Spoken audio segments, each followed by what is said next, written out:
सभी मित्रों का एन के वेरा यूट्यूब चैनल में आपका हार्दिक स्वागत है, हार्दिक अभिनंदन है।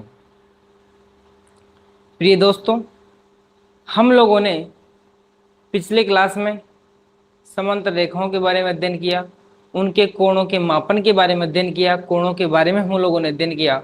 इस लेक्चर में हम लोग ज्यामिति का एक इम्पोर्टेंट टॉपिक, जो पूरी ज्यामिति का एक आधार माना जाता है, उसे कहते हैं हम लोग त्रिभुज।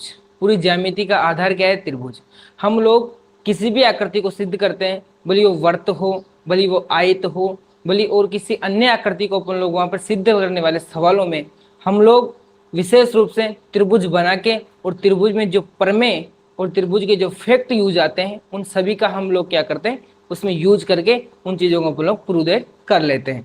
आइए इस हम लोग पढ़ते हैं त्रिभुज। देख, त्रिभुज क्या होता है, त्रिभुज की परिभाषा देख लेते हैं हम लोग पहले। तो त्रिभुज की परिभाषा होती है अपने पास तीन रेखाखंडों से बंद आकृति को क्या कहा जाता है? त्रिभुज कहा जाता है। रेखाखंड की परिभाषा मैंने आप लोगों को पहले ही बता दी। रेखाखंड क्या होता है? रेखाखंड होता है जिसके दोनों एंड पॉइंट हो, और दोनों क्या हो? बिंदु एंड पॉइंट होने चाहिए। आया उसमें? देखो, ये यहाँ से यहाँ तक ही है, इससे आगे नहीं बढ़ाया जा रहा। तो इसके मतलब इसके अंदर कितने पॉइंट है? 1, 2 और 3, 3 रेखाखंड है। पहला रेखाखंड, दूसरा रेखाखंड और तीसरा रेखाखंड। इसका मतलब परिभाषा क्या कह रही है कि 3 रेखाखंडों से बनी हुई आकृति को क्या कहा जाता है? त्रिभुज कहा जाता है। 3 रेखाखंडों से बनी आकृति को क्या कहा जाता है? त्रिभुज कहा जाता है। अर्थात क्या कह सकते हैं हम लोग? अर्थात एक और परिभाषा हो सकती है, अर्थात 3 भुजाओं से बंद आकृति। या तो आप लोग इनको रेखाखंड कहो, या इनको क्या कहो आप लोग? भुजा। इसको क्या कहते हैं अपन लोग? भुजा भी कह सकते हैं, मतलब आरम भी कह सकते हैं। क्या कह सकते हैं? तो आरम। या तो इसको आप लोग भुजा कहो, या फिर क्या कहो? इसको रेखाखंड कहो, बात एक ही है। इसके अलावा प्रत्येक त्रिभुज में कितने से? प्रत्येक त्रिभुज में 3 कोण, 3 भुजा और 3 छोर से। अब देखो, त्रिभुज, त्रि मतलब 3, भुजा मतलब आर्म, या फिर उसको अपन लोग कहते हैं रेखाखंड। तो 3 रेखाखंड मतलब ऐसी आकृति जिसके अंदर 3 रेखाखंड होने चाहिए। तो इसका मतलब पहला कितने? इसमें भुजाएं कितनी होगी? 3 भुजा होगी। भुजा कितनी होगी? 3 भुजा होगी। इस तरह 3 भुजा है तो कोण भी कितने होंगे? इसमें 3 ही कोण होंगे अपने पास। अगर भुजाएं 3 है तो कोण भी कितने होंगे? 3। तो इसके अंदर कितने कोण होंगे? 3। अब कोण भी 3 है तो शीर्ष भी क्या होंगे? 3। और शीर्ष क्या होते हैं? शीर्ष क्या होते हैं? 2 रेखाखंडों को मिलाने पर, 2 रेखाखंडों का एंड पॉइंट होता है ना, उसको क्या कहते हैं? शीर्ष। तो इसमें वर्टेक्स मतलब 3 वर्टेक्स मतलब 3 कितने होंगे? इसमें शीर्ष होंगे अपने पास। पहला शीर्ष, दूसरा शीर्ष, तीसरा शीर्ष। तो 3 तो क्या हो गए? शीर्ष हो गए।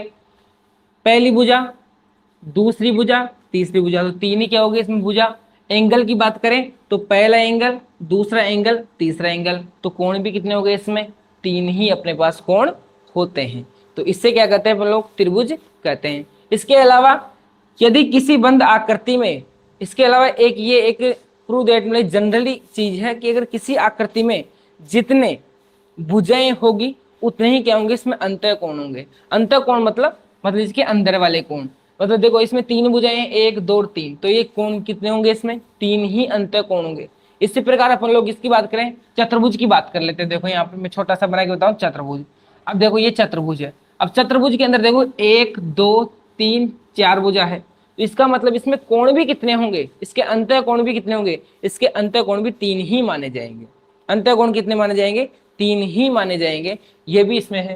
तो देखो 1, 2, 3, 4, ये चारों क्या है इसमें? अंतः कोण। जितनी किसी समतलीय बंद आकृति में जितनी भुजाएं होगी उतने ही क्या होंगे? इसमें अंतः कोण होंगे। इसके अलावा हम लोगों ने छोटी छोटी क्लासों से पढ़ता है कि त्रिभुज के तीनों कोणों का योग कितना होता है? 180 डिग्री। त्रिभुज के तीनों कोणों का योग 180 डिग्री होती, भले वो त्रिभुज का कोई सा भी प्रकार हो। त्रिभुज किसी भी प्रकार का हो, उसके तीनों कोणों का योग तो हमेशा 180 डिग्री ही होगा। तो त्रिभुज के तीनों कोणों का क्या योग कितना होता है? 180 डिग्री। इसके अलावा कोण ए बी सी का मान कितना है? तीनों को जोड़ने पर कितना प्राप्त होगा? 180 डिग्री। कोण ए, बी और सी तीनों को मिलाने पर कितना डिग्री प्राप्त होगा अपने पास? 180 डिग्री। ये तो ही बात किसी त्रिभुज की। अब त्रिभुज के अंदर कुछ और फैक्ट देख लेते हैं कि देखिए, इसमें अपन लोगों ने अंतः कोणों की तो बात कर ली, लेकिन इसमें बाह्य कोण भी क्या होते हैं। तो एक छोटा सा पॉइंट लिख लेते हैं अपन लोग त्रिभुज के बाह्य को। बहिष्कोण या बाह्य कोण बात एक ही है। छोटा सा पॉइंट, सभी अपनी अपनी कॉपी में लिखेंगे छोटा सा पॉइंट, जिसका नाम क्या अपने पास, त्रिभुज के बहिष्कोण, त्रिभुज का बहिष्कोण, त्रिभुज का बहिष्कोण।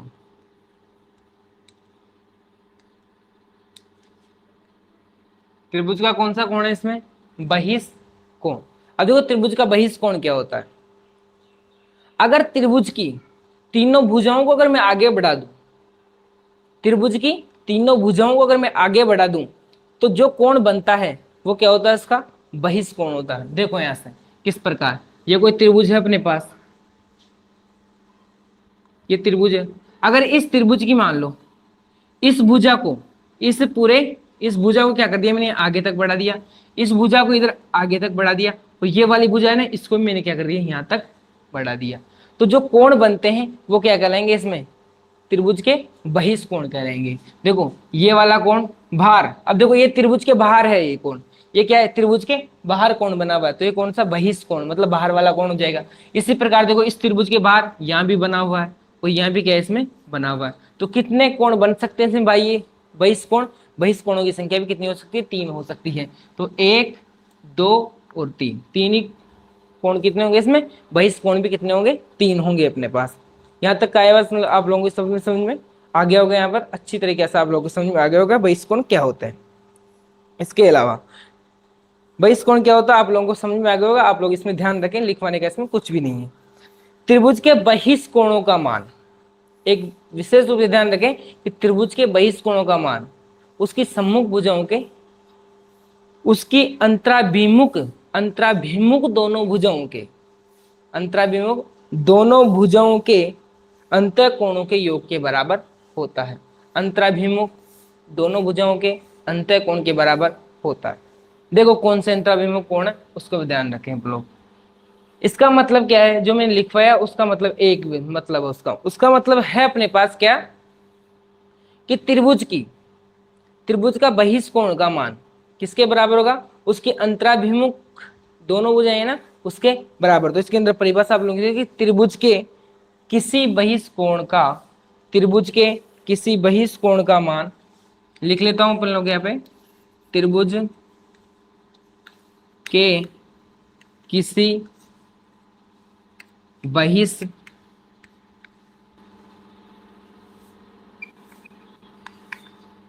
का मान उसके अंतराभिमुख, क्या कर सकते हैं हम लोग, उसके अंतराभिमुख, उसके अंतराभिमुख, अंतराभिमुख, उसके अंतराभिमुख अंतःकोण, उसके अंतराभिमुख दोनों अंतराभिमुख दोनों अंतःकोणों के योग के बराबर होता है, योग के बराबर होता है। अब अंतराभिमुख देखो, अब इसकी बात करूं मैं पहले वाले कोण की, अब पहले वाले कोण को क्या मानूं मैं, इसको बहिष्कोण लेके चलता हूं। कौन सा है, ये बहिष्कोण है। अब परिभाषा क्या करी इसके अंदर, कि बहिष्कोण का मान है ना उसके अंतराभिमुख कोणों के दोनों के बराबर होता है। अब अंतराभिमुख कोण, अब ये वाला कोण तो इसके लगा हुआ है, तो अब ये वाला कोण तो अंतराभिमुख कोण हो नहीं सकता इसका। अब कौन सा कोण होगा, ये बाकी दो बचे। अब इस कोण से लगे हुआ ये कोण, तो इसका तो कोई वास्ता है ही नहीं इसमें। अब कौन से दो कोण बचे, एक तो ये वाला कोण और दूसरा कोण ये वाला कोण। आया इसमें, तो अब मैं नाम देता हूं इसको, इससे हम लोग ए बी और सी। तो देखो कोण, कौन सा कोण, और इसको ई नाम दे दो यहां पर। तो ए सी ई, कोण ए सी ई किसके बराबर होगा, इन दोनों अंतःकोणों के बराबर, मतलब योग के, मतलब सी ए बी, कोण सी ए बी प्लस किसके योग के बराबर, ए बी सी, कोण ए बी सी, यह है इससे अंतराभिमुख। मतलब ये ध्यान रखना कि इस कोण का मान है ना हमेशा इन दोनों का योग होगा। ये आप लोग इसमें ध्यान रखें कि इस कोण का मान मतलब इस कोण का मान किन दोनों कोणों के बराबर होगा, ये दोनों अंतःविमुख कोणों के बराबर होगा इसमें। इसका आप लोग इस पे ध्यान रखें।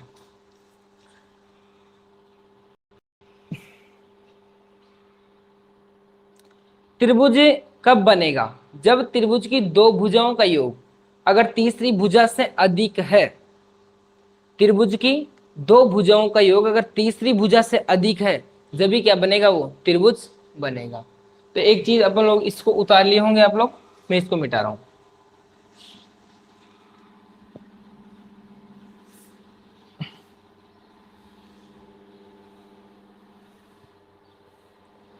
एक चीज और लिख सकते हैं हम लोग त्रिभुज के अंदर कुछ फैक्ट के बारे में लिख सकते हैं हम लोग इसमें जानने, त्रिभुज की किन्हीं दो भुजाओं की मापों का योग लिख लो पॉइंट लगा के। त्रिभुज की किन्हीं दो भुजाओं के मापन का योग या मापों का योग तीसरी भुजा से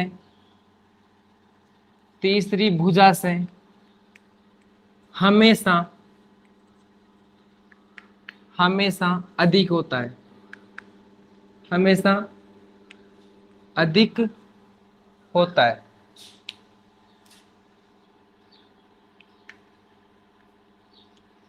अधिक होता है। अब देखो किस प्रकार से होता है। अगर ये मैंने त्रिभुज लिया, त्रिभुज बनाया, इसकी कुछ भुजा ले ली, मान लो इसको मैंने 5 ले लिया, इसको मैंने 4 ले लिया, इसको मैंने 3 सेंटीमीटर ले लिया, भुजाएं हैं अपने पास। तो इसमें ध्यान रखना अगर त्रिभुज की दो भुजाओं को अगर तीसरी से बड़ा है, जब ही क्या होगा? वो त्रिभुज बनेगा, वरना नहीं बनेगा। अब देखो 4 और 5, 4 प्लस 5 इनका योग किससे? इस 3 से। 4 और 5 कितने? 9। और 9 किससे ज्यादा है? 3 से ज्यादा। तो 9 किससे ज्यादा है? 3 से ज्यादा है। इसी प्रकार अपन लोग कर सकते हैं 5 और 3 को जोड़ो, देखें दो भुजा ले लो, देखिए इससे ज्यादा आ जाएगा तो त्रिभुज बनने वाला है या नहीं बनने वाला? तो 5 और 3, तो 5 प्लस 3 कितने होते हैं? 8। और 8 क्या 4 से ज्यादा है? जी बिल्कुल, 4 से 8 ज्यादा है। इसी प्रकार देखो, देखें 3 को और 4 को जोड़ो, 3 प्लस 4, 3 और 4 कितने होते हैं? 7। 7 किससे ज्यादा होंगे? 5 से। ज्यादा है कि 5 से 7? जी बिल्कुल। तो 7 किससे? 5 से ज्यादा है। तो इसका मतलब त्रिभुज बनेगा। अगर मैं इसको इस प्रकार से बना लूं, मान लो क्या कर दूं इस प्रकार, अगर मैं इसको 8 सेंटीमीटर दे दूं, इसको 4 और इसको भी 4 सेंटीमीटर। अब देखो, अब इसको जोड़ते हैं, 4 प्लस 4 कितना हो गया? 8। और 8 तो 8 के बराबर हो गया। तो इसका मतलब क्या हुआ कि इन दोनों मतलब ये दोनों भुजाएं किसके ऊपर टिकी हो सकती है? इस वाली भुजा के ऊपर। इसका मतलब ये दोनों भुजाएं इसके ऊपर, तो इसका मतलब ये वाली भुजा देखो यहाँ ये पूरी 8 है, आए पास में 8 है। अब मुझे कहें 4 और 4 जोड़ना है इसमें। अब 4 तो यहाँ तक आ जाएगा और फिर 4 यहाँ तक आ जाएगा, तो ये तो इसके ऊपर ही टिकी हुई होगी। दोनों भुजा किसके इसके ऊपर टिक गई, तो इसका ऊपर टिक गया, तो क्या है? पूरे संरेख बिंदु हो गए। क्या हो गए? तीनों बिंदु संरेख। तो यहां से क्या होगा? त्रिभुज नहीं बनेगा। तो ये क्या है? त्रिभुज नहीं है। त्रिभुज नहीं बनेगा, नहीं बनेगा। त्रिभुज कब बनेगा? किसी त्रिभुज की किन्हीं दो भुजाओं का योग अगर तीसरे से अधिक है, जब भी क्या बनेगा? वो त्रिभुज अपने पास बनेगा। ठीक है, यहां तक आप लोगों की बात अच्छी तरह समझ में आ गई होगी। यहां तक आप लोगों की बात अच्छी तरह से समझ में आ गई होगी। आगे वाले हम लोग आगे के लेक्चर में त्रिभुज के प्रकारों के बारे में अध्ययन करेंगे कि त्रिभुज कितने प्रकार के होते हैं। Thank you very much. Video देखने के आपका बहुत बहुत धन्यवाद, बहुत बहुत शुक्रिया।